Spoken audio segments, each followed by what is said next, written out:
Abundance does not begin with money. It begins with identity. Most people believe abundance is something to be acquired. More income, more success, more opportunities. But from a Jungian perspective, abundance is not something you chase. It is something your inner structure must be able to hold. We do not receive what we desire. We receive what our identity allows. Deep within the unconscious, each person carries an invisible definition of who they are allowed to be. This definition is not chosen consciously. It is shaped by childhood, family dynamics, cultural narratives, emotional wounds, and unspoken loyalties. And this definition silently governs abundance. For some people, abundance feels natural. For others, it feels dangerous. Not because they are lazy or incapable, but because abundance threatens the identity that once kept them safe. Jung taught that the ego is formed through adaptation. Who you became was not random, it was necessary. If you grew up in scarcity, emotional or financial, you may have learned that having more creates guilt, conflict, or isolation. If your parents struggled, abundance may feel like betrayal. If love was conditional, success may feel unsafe. So the psyche protects itself. It builds an identity that sounds like wisdom. I don't need much. Money changes people. I value simplicity. I'm not materialistic. Sometimes these beliefs sound spiritual, sometimes they sound moral. But beneath them often lies fear. Fear of being seen, fear of separation, fear of outgrowing the familiar, fear of losing belonging. Abundance forces confrontation. It asks uncomfortable questions. Who will you be if you are no longer struggling? What excuses will disappear? What relationships will change? Who might no longer recognize you? The unconscious does not resist abundance because abundance is bad. It resists because transformation threatens stability. Until identity evolves, abundance feels intrusive. This is why some people earn money and lose it. Why opportunities appear and collapse, why success arrives with anxiety instead of peace. The psyche is not failing, it is functioning exactly as designed. Abundance cannot enter where the self-image cannot contain it. The first work is not external, it is internal permission, not affirmations, not visualization, but a deep redefinition of who you are allowed to be. Until that shift happens, abundance will knock, and the door will remain closed. One of the greatest illusions about abundance is the belief that wanting it is enough. Jung would disagree. He taught that the unconscious mind often works against the conscious intention, and nowhere is this more visible than in our relationship with abundance. This is where the shadow enters. The shadow is not evil. It is everything within you that was judged, rejected, or suppressed because it did not fit the image you needed to survive. Unexpressed ambition, hidden hunger, desire for power, desire for recognition, desire for ease. For many people, these traits were labeled early as dangerous, so they were pushed into the unconscious. But what is buried does not disappear, it operates indirectly. The shadow does not say, I don't want abundance. It says, I don't deserve it. Or, if I have more, I will lose love. Or, if I succeed, I will become someone I hate. So the sabotage begins quietly. A missed opportunity, a delayed decision, a self-destructive habit, a sudden loss of motivation, an irrational fear at the moment of progress. From the outside, it looks like bad luck. From the inside, it is protection. The shadow is loyal to the old identity. If struggle was part of your belonging, ease will feel like exile. If sacrifice earned you love, receiving will feel wrong. If invisibility kept you safe, visibility will feel threatening. So the psyche chooses what feels familiar, not what feels abundant. This is why many people unconsciously sabotage success right before it stabilizes. They get close enough to taste abundance, but not close enough to live in it. The shadow whispers, don't go further. This is not who you are. You'll regret it.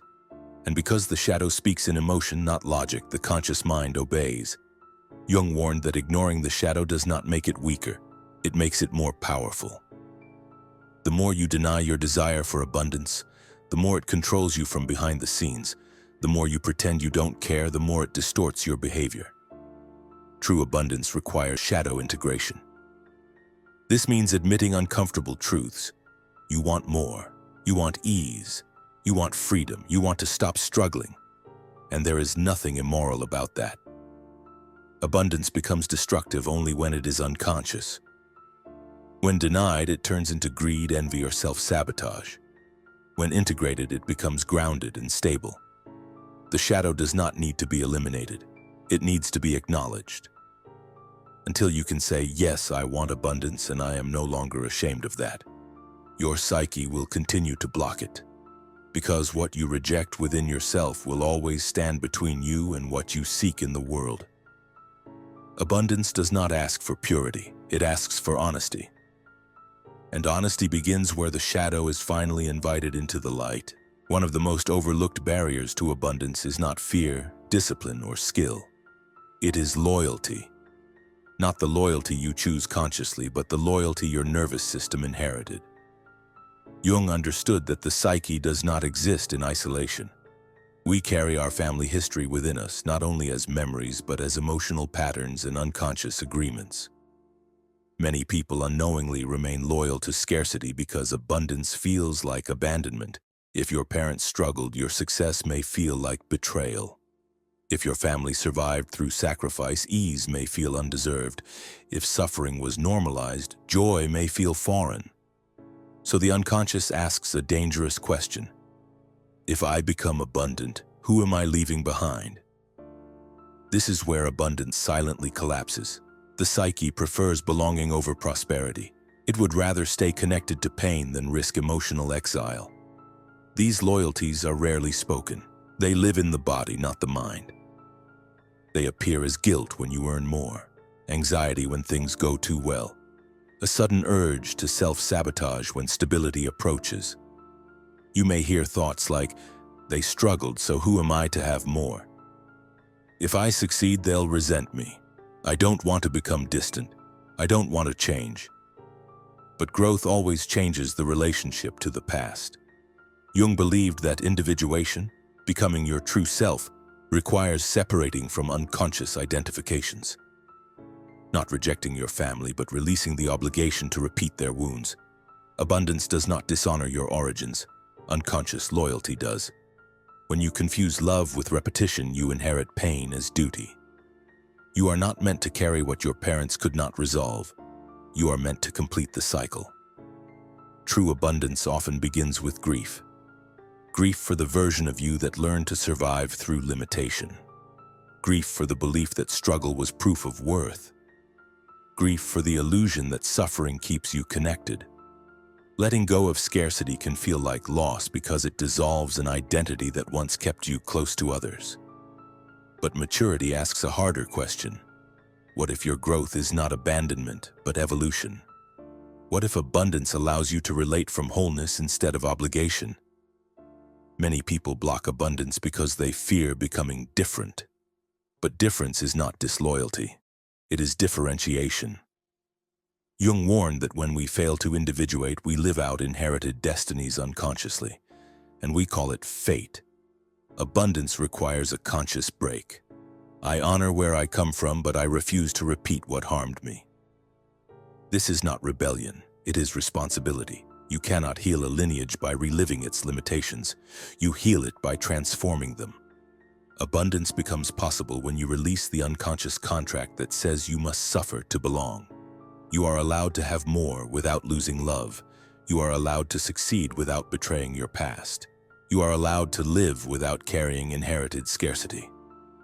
Until this permission is granted internally, abundance will feel unstable. But once loyalty shifts from the past to the truth of who you are becoming, abundance no longer threatens belonging. It becomes a natural extension of a self that is finally free. Abundance is not something you attract. It is something you stabilize. This is where most people fail. They experience moments of expansion, a financial breakthrough, a new opportunity, a sudden rise, but they cannot sustain it. Not because abundance is fragile, but because the nervous system has not been trained to live without crisis. Jung understood that transformation is not an event, it is an integration. If your identity was built in survival, peace will feel unfamiliar. If chaos was normal, stability will feel empty. If struggle defined your worth, ease will feel undeserved. So the psyche creates turbulence to restore what feels known. This is why abundance often comes with anxiety, why success is followed by restlessness, why people unconsciously recreate problems after things finally start working. The unconscious is not punishing you, it is searching for homeostasis. Abundance requires nervous system maturity. This means learning to remain present without urgency, to experience fullness without guilt, to hold success without self-destruction. This is the final psychological threshold. Jung believed that individuation was the process of becoming whole, not perfect, but integrated. A whole person does not fear abundance because abundance no longer threatens identity. They no longer need to prove worth through suffering. They no longer confuse struggle with meaning. They no longer equate chaos with aliveness. Abundance becomes ordinary, and this is where it finally stabilizes, not as obsession, not as identity, but as a natural condition of an aligned life. True abundance is quiet. It does not need to announce itself. It does not rush. It does not beg. It does not panic. It flows where resistance has dissolved. This does not mean life becomes effortless. It means effort is no longer self-punishing. Work no longer feels like self-betrayal. Rest no longer feels like failure. Abundance expresses itself as clarity instead of desperation, choice instead of compulsion, presence instead of pressure. Jung warned that those who chase symbols without inner transformation remain empty. Money without integration magnifies instability. Success without wholeness amplifies fragmentation. But when abundance meets maturity, it becomes grounding.